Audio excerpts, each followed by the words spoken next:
Hello, everyone. Welcome to the Accelerate Your Performance podcast. I'm your host, Dr. Janet Pilcher, founder and president of Studer Education. It's a great pleasure to be with you today and just want to connect you back to where we were last week. I began talking about Pillar 3, Communication for Alignment. That's part of our 9 pillars of leadership excellence and the work that we have put together in our 9 Pillars for Leadership Excellence toolkit. So I'm just highlighting some of the tactics and the concepts within the pillars in the toolkit. And last week, we focused on communication and introducing communication. And if you remember, this episode is going to be on managing communication barriers. I'll do one more episode next week where we'll take one of the tactics in the leadership toolkit and I'll focus on one or two of the tactics that you can see evidence of. So I hope you enjoy this, just pulling out some really neat components on ways that we become the best leaders that we can for our teams and for the people that we serve. So let's talk about managing communication barriers. Managing these barriers fosters stronger relationships, builds positive employee morale and engagement, and increases the likelihood of achieving positive organizational results. I'm going to focus today on 3 actions to help us remove those barriers that impede progress. The first action is pay ridiculous attention to people. The second action is address behaviors that carry we-they messages.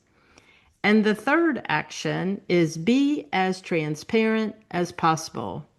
These aren't new concepts to us. You've heard me talk about these on the podcast episodes in some of the past episodes that we've been focused on. You've heard some of our partners talk about how they address some of these communication barriers.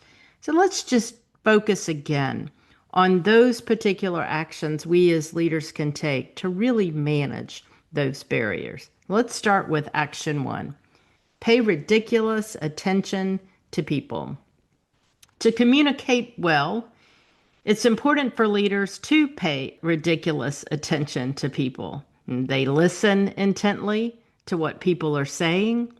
They ask probing questions to learn more, act where needed, and follow up to close the loop. How do you do in those particular areas? So here are 6 simple yet powerful behaviors focused on being attentive and respectful of others. By applying these behaviors, leaders show genuine attention and respect for what others have to say, deeply valuing their contribution and membership within the team. Let's focus on these 6 attentive behaviors. Welcome people to meetings and conversations with a warm greeting. Listen actively, jotting down questions to make sure you understand.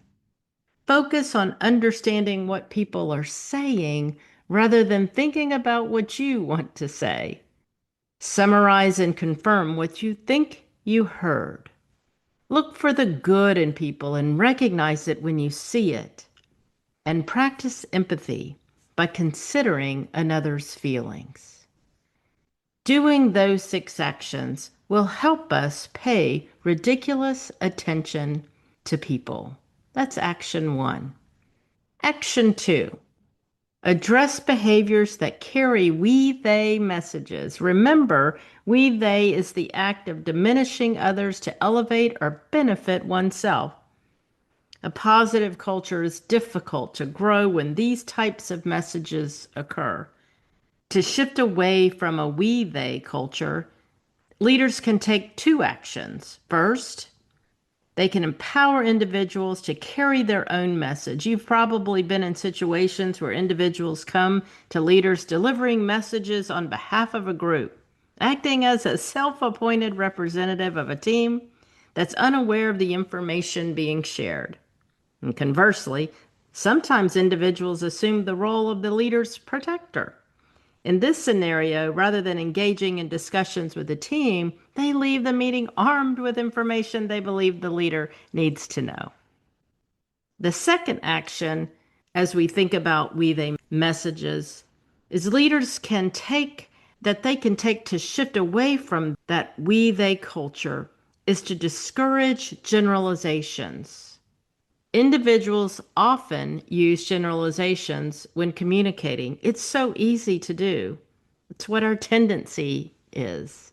Leaders may use, or we may use negative comments like, everyone is mad about that decision, or morale is bad in this organization. One way to address these generalizations directly is for leaders to ask specific questions, such as, who thinks that? Do you think that? When you refer to everyone, are you referring to yourself?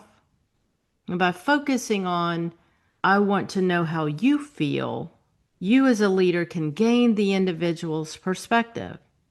Addressing the behavior head on reduces the likelihood that it will occur again, and it helps that individual reframe the way they enter that conversation.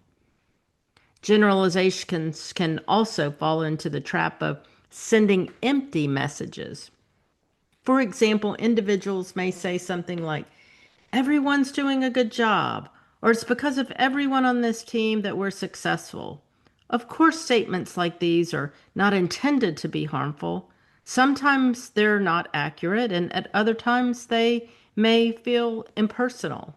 Recognition should be given specifically to those who deserve it, not in general, not generalized, broad brush statements, but specific to an individual or to a group or team of individuals.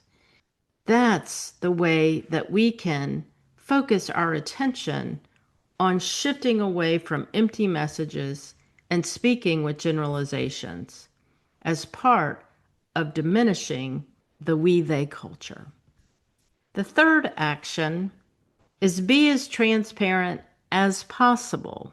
And transparency is key to keeping a workforce engaged and motivated. If leaders fail to provide important information to employees, those employees may begin to feel anger, even anxiety. A Forbes article highlights considerations leaders can use to communicate transparently. In the article, the authors reference a Gallup survey that showed only 27% of people felt their supervisors kept them updated, and only 29% said their leaders actively supported them through organizational changes. Just take that in for a moment. Leaders can improve these numbers by providing clear, factual, and timely information. If there's information that can't be shared, leaders must honestly explain why it's being withheld. It's also important for leaders to provide the rationale for decisions, offer regular updates, and create clear opportunities for employees to give feedback. And we can talk about very specifically how we can apply giving that specific feedback and the way we keyword those messages. We'll talk about that next week. So being a transparent leader means you share levels of organizational performance with employees, provide clear explanations for major decisions made and how the decisions connect back to the strategic priorities, are honest about the challenges and areas needing improvement, and solicit feedback and follow up with any next steps. Finally, in this area of being transparent, admitting mistakes is part of being a transparent leader. Saying the words, I was wrong when, doesn't diminish a leader's authority. It builds credibility and shows the human side of leadership.